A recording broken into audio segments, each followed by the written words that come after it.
जी बताएं, क्या नाम है आपका?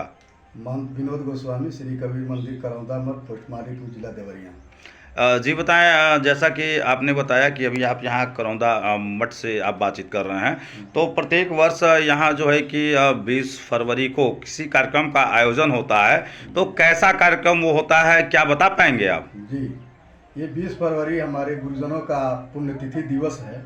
उसी के उपलक्ष्य में प्रत्येक वर्ष संत सम्मेलन, कबीर सत्संग समारोह का आयोजन किया जाता है। और सौभाग्य है कि इस बार कबीर साहब का महापरिनिर्वाण दिवस भी 20 फरवरी को पड़ रहा है। इसलिए अन्य वर्षों के बाद इस वर्ष बढ़ चढ़ करके इस कार्यक्रम को करने का निर्णय लिया गया।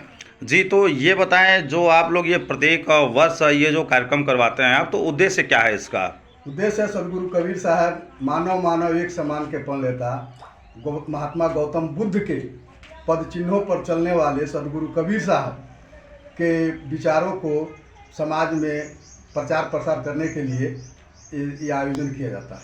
जी, तो जैसा कि कबीर साहब, तो जैसा कि आप कह रहे हैं, तो यहाँ तमाम जगह जो है कि तमाम पाठ्यक्रम में जो है कि कबीर जी को पढ़ाया जाता है, और उन्होंने मानव उत्थान समाज के लिए जो है कि तमाम जो कार्य किए, तो क्या कुछ उनका कहा हुआ कोई एक दोहा कुछ आप सुनाएंगे, जिससे जो है कि समाज को जो है कि आगे बढ़ने की प्रेरणा मिलती हो, या समानता का जो भाव रखते हों?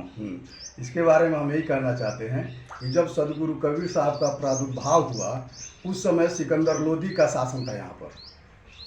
उस समय हिंदू वर्ग को जबरन मुसलमान बनाया जाता था। उस विषम परिस्थिति में सदगुरु कबीर ने कहा कि सुनत कराए तू रुक जो कहिए, औरत को क्या कहिए, अर्ध शरीरी नारी बखाने ताते हिंदू रहिए।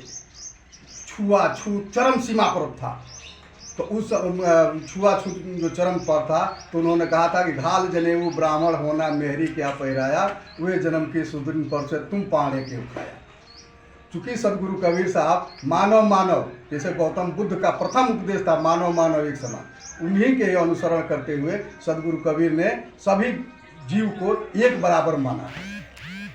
जी, तो जैसा कि अभी आपने बताया कि आगामी 20 फरवरी को जो कार्यक्रम होना है आप लोगों का, तो इसमें आप क्षेत्र की जनता को क्या कहना चाहेंगे, क्या संदेश देना चाहेंगे? क्षेत्र के जनता के लिए यही अपील है कि ज़्यादा से ज़्यादा संख्या में इस कार्यक्रम में भाग लें और सदगुरु कबीर साहब के पद चिन्हों पर चलने का माने साहस करें। क्योंकि ये मानवतावादी धर्म है, ये कोई व्यक्तिगत धर्म नहीं है, जिसमें सभी का हित है।